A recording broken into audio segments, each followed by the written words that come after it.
بسم اللہ الرحمن الرحیم۔ محترم ناظرین، السلام علیکم ورحمۃ اللہ وبرکاتہ۔ قائد جمعیت مولانا فضل الرحمان صاحب کی اسلام آباد میں میڈیا سے گفتگو۔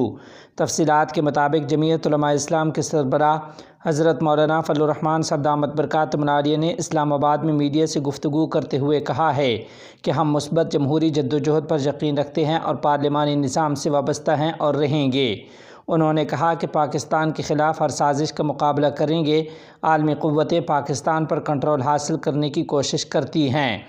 ہم نے 2018 کے نتائج مسترد کیے اور 2024 کے الیکشن کے نتائج بھی مسترد کرتے ہیں۔ مولانا فضل الرحمان صاحب کا مزید کہنا تھا کہ ہم اصول پر کھڑے ہیں اور ہم سرنڈر نہیں ہوں گے۔ جو قوتیں ایسا کرتی ہیں انہیں عوام کے سامنے سرنڈر کرنا پڑے گا۔ انہوں نے کہا کہ ہم نتائج بھگتنے کے لیے تیار ہیں۔ مولانا فضل الرحمان صاحب نے کہا کہ ہم سوات اور فاٹا آپریشنز پر اعتراض کرتے ہیں اور اس سے پہلے بھی ہم نے اس پر اعتراض کیا تھا۔ آج دہشت گردی کے نام پر جنرلز اور ایجنسیوں کی حکمت عملی ناکام ہو گئی ہے۔ انہوں نے کہا کہ دہشت گردی ختم ہونے کی بجائے بڑھ گئی ہے۔ بلوچستان اور خیبر پختونخوا میں ریاستی ریٹ ختم ہو چکی ہے۔ عوام مسلح افراد کے رحم و کرم پر ہیں۔ یہ معلوم نہیں ہو سکا کہ ہمارے ادارے دہشت گردی کے خلاف لڑ رہے ہیں یا فاٹا کے وسائل پر کنٹرول حاصل کر رہے ہیں۔ انہوں نے کہا کہ جمعیت علماء اسلام سے زیادہ جمہوری معیار کسی جماعت میں نہیں ہے۔ ہر پاکستانی کو رکنیت سازی کی دعوت دیتے ہیں۔ ہم مثبت جمہوری جدوجہد پر یقین رکھتے ہیں۔ مولانا فضل الرحمان کا کہنا تھا کہ ہم نہ تو فوج اور نہ ہی ملک کی دفاع کو کمزور دیکھنا چاہتے ہیں۔ پاکستان کے عوام ان کی پالیسی سے مطمئن نہیں۔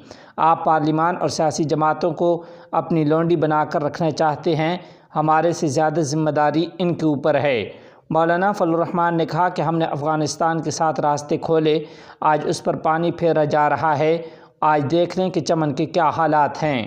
مولانا فضل الرحمان کا کہنا تھا کہ 2018-2024 میں جاسوس اداروں نے الیکشن نتائج تبدیل کرائے۔ ہم عوامی اسمبلیاں لگا رہے ہیں۔ عوام نے دنیا کو بتا دیا ہے کہ یہ ان کی رائے نہیں تھی۔ ہمارے ہم سفروں نے اصول تبدیل کیا اور اقتدار میں بیٹھ گئے۔ مولانا فضل الرحمان نے اعلان کیا کہ عید کے بعد مجلس عاملہ کا اجلاس ہوگا اور مجلس عاملہ کے اجلاس میں لائحہ عمل بنایا جائے گا۔ محترم ناظرین، اسی کے ضمن میں آپ کو خبر دیتے چلیں کہ جمعیت علماء اسلام کے سربراہ مولانا فضل الرحمان سے قبائلی مشاورتی جرگہ نے ملاقات کی ہے۔